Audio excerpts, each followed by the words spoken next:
We are officially one film into Marvel's Phase 6 with the Fantastic Four First Steps. Surprisingly, the Fantastic Four has been generating some buzz, and I'm really excited to share my thoughts on it.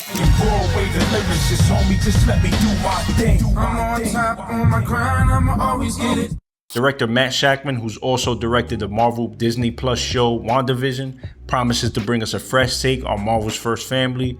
But like most fans, I did go into this movie with very low expectations. The Fantastic Four franchise has had its fair share of ups and downs over the years, and that's putting it lightly. From the early 2000s films to the 2015 Fantastic, the series has really struggled to find its consistency. But despite this, the characters have always remained beloved, and there's always been this small glimmer of hope that the next film is going to get it right. In the latest adaptation, the Fantastic Four returned to Marvel, boasting a pretty talented cast, including Pedro Pascal as Reed Richards, Joseph Quinn as Johnny Storm, Eben Moss-Baccarat as Ben Grimm, and Vanessa Kirby as Sue Storm. In this version, we get this kind of retro, futuristic 1960s aesthetic, very reminiscent of the Jetsons with the flying cars and everything. I do have to give praise to Michael Giacchino, who composed an amazing score that added a lot of character to the film as well. And just a heads up, guys, this will be a spoiler-free review of the film in the event that you weren't able to get to the movies over the weekend. But like I said, this film is not set in the main Earth 616 timeline. This one is set on Earth 828, which was a nod to Fantastic Four co-creator Jack Kirby's birthday. And in this version, the Fantastic Four already have their powers,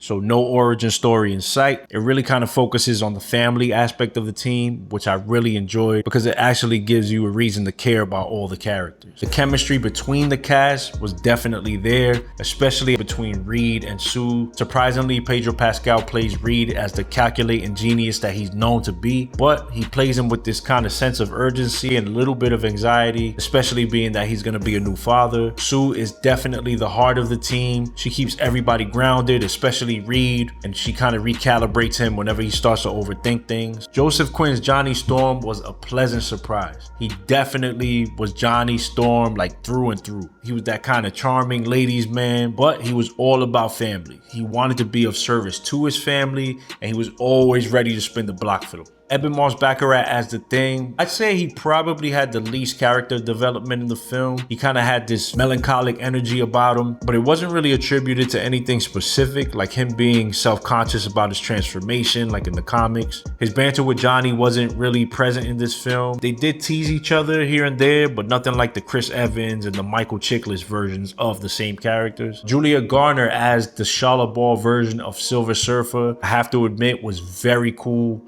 The CGI was really good, and the way she surfed over lava and through space was absolutely amazing, which leads me to Galactus. Ladies and gentlemen, we have ourselves a comic accurate Galactus. I ain't talking about no bum ass cloud in the sky or nothing like that. In terms of scale, of course he's huge. You've seen it in the previews. He's pretty menacing as well. Ralph Ineson gave a hell of a performance, especially being that his natural speaking voice already kind of has this very low register. Whenever he's on screen, you definitely feel the stakes are super high with him as the main villain in the film. By no means is the film perfect. I do have a few nitpicks. One being that although I didn't need a full origin story, it would have been nice to kind of get a little bit more detail when they got their powers. I would have also liked to get a little bit more background on Galactus as well. They make mention of some of their villains rogues gallery in passing, but you never really get to see them. There wasn't a ton of action. There were definitely some action sequences,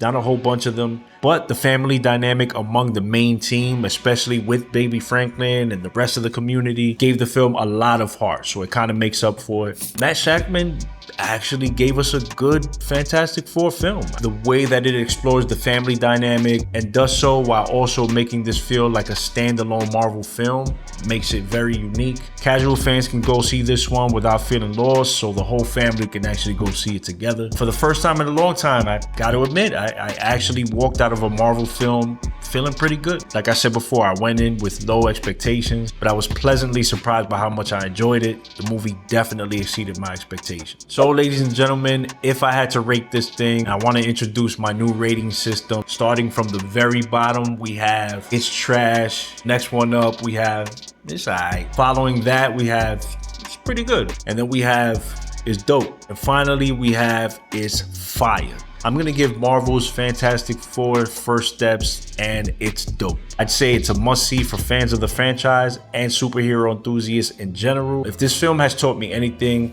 it's to not let anyone's opinion affect your decision to see this film, or any other film for that matter. I think YouTube reviewers are cool, and I myself have my go-to channels that I watch before seeing movies, but ultimately I will always encourage you to go see things for yourself and form your own opinion, because at the end of the day, that's the only one that truly matters. But turning it to you guys, have you seen the Fantastic Four First Steps? Let me know down in the comments below what you thought of the film. And if you enjoyed my non-spoiler review, please hit that like button and consider subscribing to the channel, as the YouTube algorithm is constantly changing and it does need that engagement to kind of push my video out to more people. Also click that bell icon so that you guys get notified when I post new videos. And if you'd like to see more videos just like this, feel free to click on one of these. Thank you guys again for helping out the little guy. I truly appreciate you.